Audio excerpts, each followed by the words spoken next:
Okay, can we talk about the vibe shift? Or am I going crazy?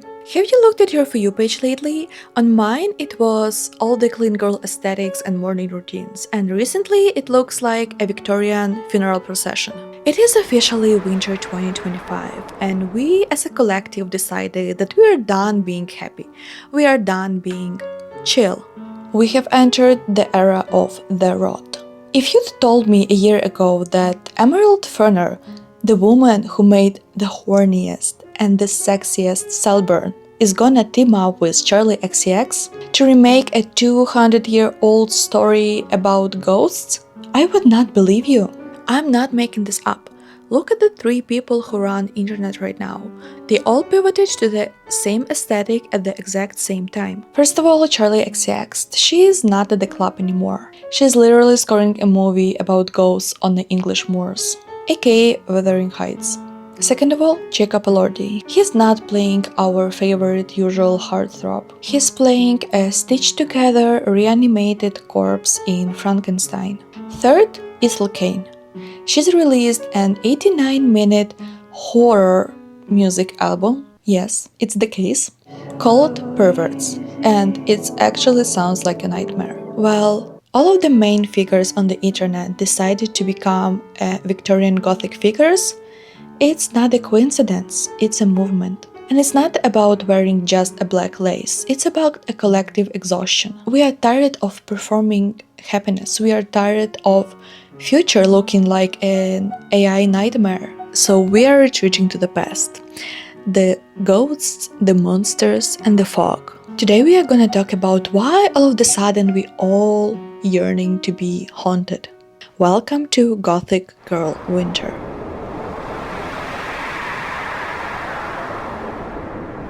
Before we get into the specific movies and music, we gotta ask ourselves a question. Why? Why are we suddenly obsessed with 200-year stories about monsters, ghosts, and tuberculosis? Why are we pivoting from hyperpop to harpsichords? To understand this, we have to look at what Gothic actually does. Historically, the Gothic genre surges when society feels trapped. Mary Shelley wrote Frankenstein in 1816 because a volcanic eruption ruined the weather and trapped her inside for a year. The Victorians became obsessed with ghosts because the individual revolution was making their cities unlivable and deaths felt closer than ever. Think about our current reality. We are post-pandemic, but we're still processing a trauma of isolation. We are facing cost of living crisis when the future feels impossible. We are watching global conflict unfold in real time in our phones. Brad Summer was a distraction. It was us dancing through the apocalypse. And Gothic Girl Winter is when we actually will accept the apocalypse. We are retreating to our rooms, lighting candles and consuming media about monsters. Because we feel like monsters. We feel stitched together, tired, and haunted by a future that was promised to us but never arrived. This isn't just a vibe shift on TikTok, the Hollywood industry making millions of our mood swings. They know we're sad and they're trying to sell us a soundtrack to our misery. Okay, let's look at the holy trinity of this era. First, we have the vampire renaissance. Robert Eggers' Nosferatu kicked this off, reminding us that vampires aren't just sparkling boyfriends, they are diseases, they are manifestations of fear. Then we have monster revival. Guillermo del Toro Frankenstein is coming in 2025, and it's not an action movie, it's a tragedy. It's about a man who is rejected by his father and forced to wander the frozen wastelands alone. That is the most Gen Z narrative imaginable right now. And crucially, we have the female rage evolution. We are moving away from the girl boss who wins at the end of the movie. We are moving towards the gothic heroine, the woman who goes mad, who screams at the ocean, who haunts the narrative. We don't want to see women having it all anymore, it feels fake. We want to see Catherine Earnshaw in Wuthering Heights slamming her head against a tree because she loves a toxic man. That feels real, that feels cathartic. There is a term we use online constantly, the brain rot.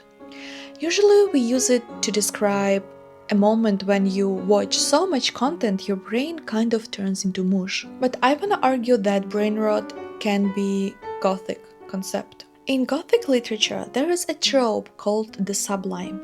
It's the feeling of seeing something so huge and terrifying, like a storm or a mountain, that your brain short circuits. You feel small, you feel insignificant. The internet is our version of the sublime. It's too big, it's enormous, it's infinite.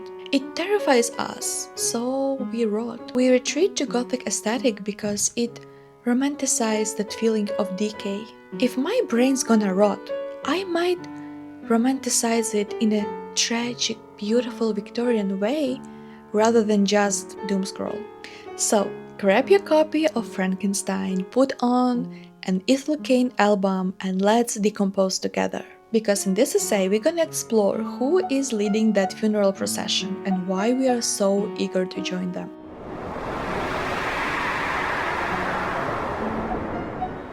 Okay, let's look at the actual music, cause the shift Charli XCX pulling off right now is insane. We spent months living inside the Brad album.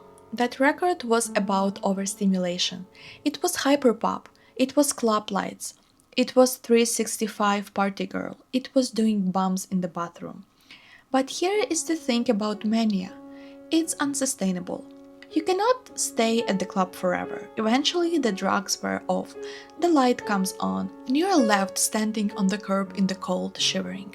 And this is where Charli XCX is actually a genius. Most pop stars would try to keep the party going. They would release Brad 2.0. But Charli knows that the only thing that's more interested than Brad 2.0 is the calm down. So what does Charli XCX do the next? She teams up with Emerald Fennell and scoring a period piece adaptation of Wuthering Heights. Now, if you've slept on English literature class, let me catch you up on why this is the perfect Charli story. We tend to think about Wuthering Heights as a romance story, but it's not. It is a story about codependency. The two people, Catherine and Heathcliff, they are so obsessed with each other, they basically destroy everyone around them. Catherine Earnshaw is the OG Brad. She is selfish, she is chaotic, she gaslights people. She marries a rich guy just to get a bag and a house, but she is obsessed with the toxic bad boy. She screams, she faints, she haunts people from beyond the grave. This isn't just Charli making a sad song, this is a full sonic rebrand. She's actively collaborating with John Cale, the guy from the Velvet Underground who specializes in drone and avant-garde noise. The shift is specifically from synthetic to organic horror. Brad was plastic and neon. The new Wuthering Heights score is shaping up to be mud, wind, and violins that sound like they're screaming. But why does it make sense? Because Wuthering Heights is an original Brad story.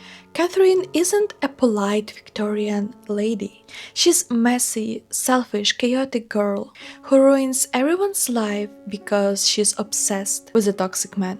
Charli isn't leaving the messy girl aesthetic behind. She's reshaping it. Okay, so we need to address a 6'5" elephant in a room.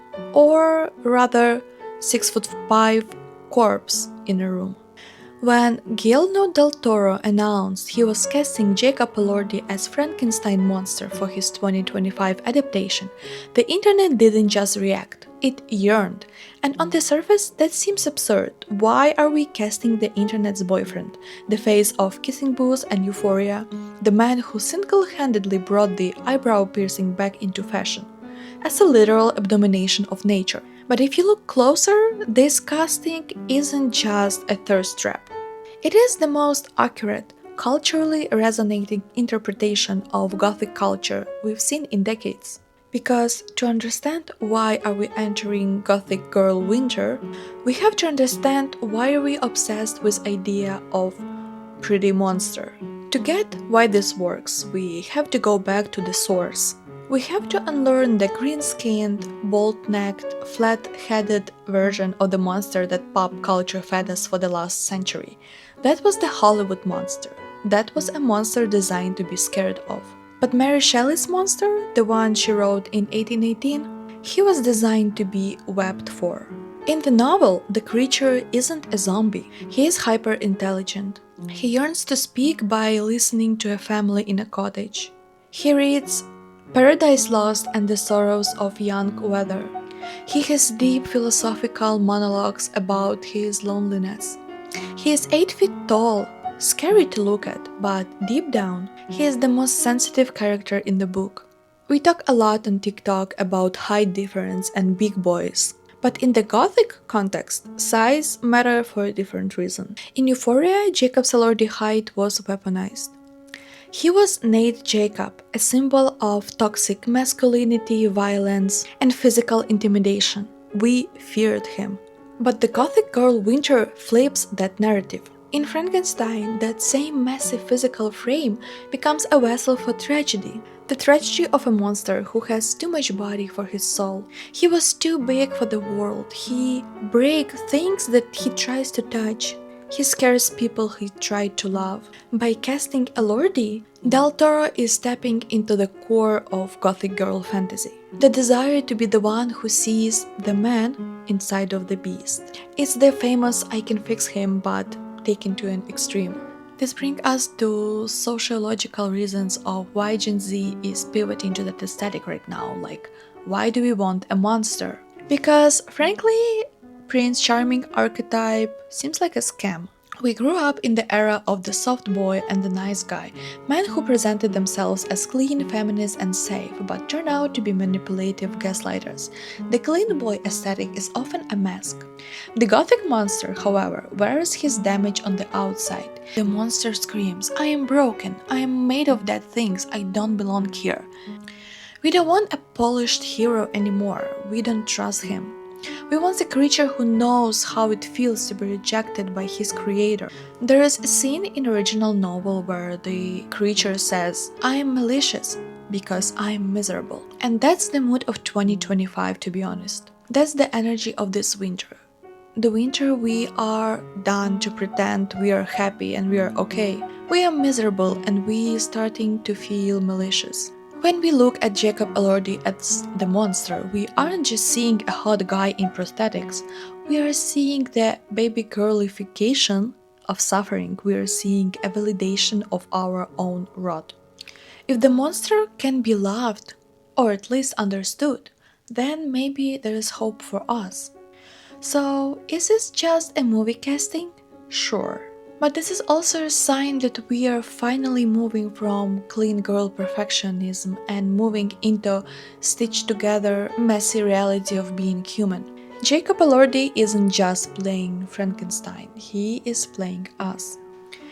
If Charli is a hangover, then Ethel Cain is a girl who just decided to live in the basement. We need to talk about her new project named Pervert, cause the girlies are scared and honestly, they should be. Her last album, Preacher's Daughter, it was Tumblr set. Like, you could cry to that album and still look pretty. Perverts, on the other hand, is lobotomy shit. It isn't just an album, it's 89 minutes of horror body experience. Like, the track Pull Drone is 15 minutes of industrial noise. Some people would call it deeply unsettling white noise. Why this is a defining album for Gothic Girl Winter? Because it refuses to be content, like you can't make a TikTok dance to 12-minute song with drone sounds about shame. Ethel is giving us a sound bath for the end of the world. She's stepping into the specific Gen Z urge to just turn our brains off.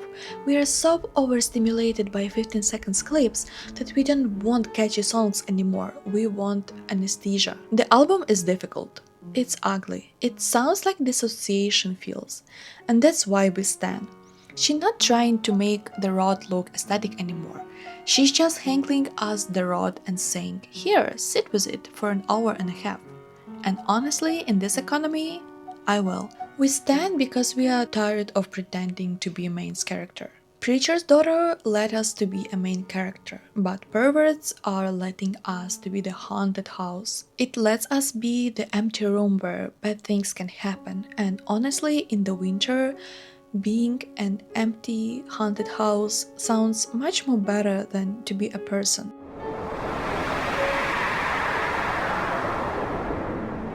Okay, put your reading glasses cause we're gonna do a deep dive to the source. We didn't just invent Gothic Girl Winter out of nowhere in 2025. We are recycling, we are haunting in our own story. There are two specific ghosts haunting the timeline right now: Mary Shelley's Frankenstein and Emily Bronte's Wuthering Heights. And we aren't obsessed with them because we love classic literature. We are obsessed with these through women because they particularly predicted the misery we are living through right now. Okay, let's start with Frankenstein. First of all, set the scene. Mary Shelley wrote this book during the year without a summer. A volcano literally erupted, blocked out the sun, and caused a global climate crisis. She was stuck inside a house for months with a bunch of annoying art bros, while the world was freezing. Sounds familiar? Yes, she was living through a lockdown. In that lockdown, she wrote Frankenstein. And this is not a book about monster. It's a horror story about being born in a world that doesn't want you.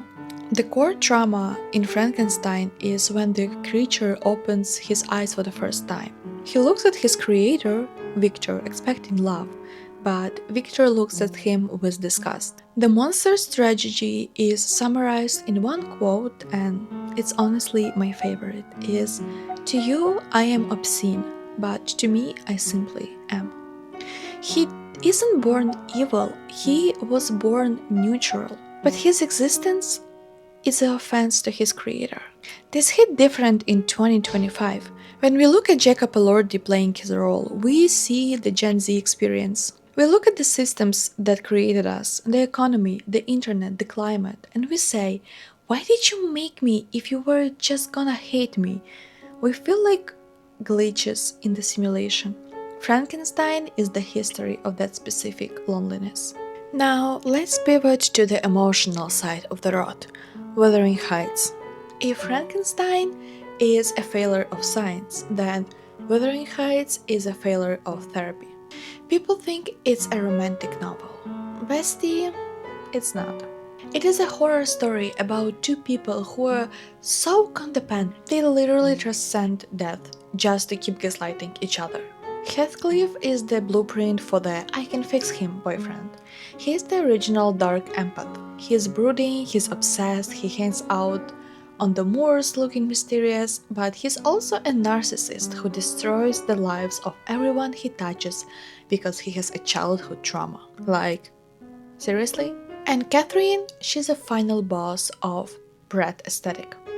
Emily Bronte wrote this character because women in the 1800s weren't allowed to be angry. They had to be polite, angels in the house. So Bronte created Catherine, a woman who was so full of rage and desire that she literally haunts the narrative after she dies. And that's why we are obsessed with it in 2025. We are tired of healthy communication and setting boundaries on TikTok. It's exhausting to trying to be healthy in a sick world. Wuthering Heights is giving us permission to not be well. When Charli XCX scores this movie, she is stepping into that exact female rage. Of the rage of wanting something so badly, and if you can't have it, you're just gonna be a ghost that haunts a narrative forever. It's not romantic in a cute way. It's romantic in a way we're gonna destroy each other's lives and be codependent as fuck. And honestly, that's the energy. So why are we in a history class? Because 2025 feels like 1816 and 1847. We have a climate anxiety of a year without a summer. We have a social repression and economic dread of Victorian era. We are reading these books and watching the new movies because they validate our darkest feelings. Frankenstein tells us it's okay to be angry at your creator. Wuthering Heights tell us It's okay to scream at the window. These aren't just stories, it's basically a permission slip to be a monster. And low-key, we need those. Okay, besties, let's unpack the lore of why are we suddenly dressing like Victorian widows. We need to talk about why the timeline has shifted from Pink Pilates Princess to Haunted Doll. That's actually a rhythm to it, and think of it as the vibe theory. Just think about it, for the last couple of years, everything became digital, everything became AI, everything is screens, everything is fast. And it feels kind of empty, like the future is giving flop era. So, what do? We look back. We are obsessed with Gothic right now, like Charlie's spooky music, Jacob's monster. Because it feels real, it feels heavy, it feels in a weird way cozy. It's basically nostalgia of a drama. We want to feel like we are in period piece because real life is just answering emails. It was honestly so relieving. It was so relieving to get out of being myself for a second and to be able to be something so completely different. I recommend everyone tries it. We aren't trying romanticize. We aren't trying escaping reality. We just romanticize it a little bit. We're adding a little filter. It's not a deep sadness. It's just wearing a nightgown and listening to sad music while doing your laundry is romantic. Okay, now let's address elephant in the room. And it's clean girl aesthetic. And I want to be so clear, we are not canceling clean girl. Slick back bun, we love it. Green juice, yes. She's iconic. But let's be real, being clean girl 24/7 is kind of exhausting because it's a full-time job. Gothic Girl Winter is not about like hating wellness. It's about rest and relaxation. Gothic Girl Winter is not about hating wellness. It's about balance. Think of it this way. Clean girl is when you have energy to actually do it, and Gothic girl is when you need a little rot. And rotting is valid. There is an idea if you're not performing, you're lazy. But this new Gothic wave, like Ethel Cain slow music, it's okay if your room isn't perfect all the time and a little bit messy. It's okay to lay and dissociate. That's not a failure, it's just Winter. We love the monster because he's real, he's emotional, he's not trying to optimize his morning routines. He is just existing, and honestly, that's the ultimate self-care. We are entering our soft girl era because sometimes all you have to do is turn off the lights and just be. We aren't just dipping our toes into darkness, we are fully swimming in it. The saturation is down, the contrast is up, and the plot is thickening. We are officially in our Gothic era, and honestly, it feels like the most honest place we've been in a while. So, the biggest takeaway from all of this is, I think, permission. This aesthetic is giving us permission to stop pretending that everything is sunshine and rainbows. We don't have to be optimized, we don't have to be productive robots. We are allowed to be stitched together like the monster. We are allowed to be messy and chaotic like Catherine, darkness. Think of this aesthetic as emotional support darkness. We are romanticizing the gloom because it makes winter more cinematic and less just sad. Instead of feeling lonely, we are pretending to be a Victorian lady waiting for a letter. It's a mindset shift. It's not a breakdown, it's turning point. Is it a little bit of delusion? Maybe, but that's what keeps us going through this cold. So my final advice is just lean into the drama. Be the ghost in your own house. Listen to the sad music. Let your room be a little bit more messy than usual. Treat your life like a Gothic romance, even if you're heating up soup in a microwave. The vibes are spooky, the aesthetic is heavy, and we've never looked better. Thank you so much for watching my deep dive into the Gothic Girl Winter. Write down in the comments, are you entering your Frankenstein era or Wuthering Heights era? Cause I need to know a lore. Don't forget to like and subscribe, and I'll see you in the next video. Bye besties!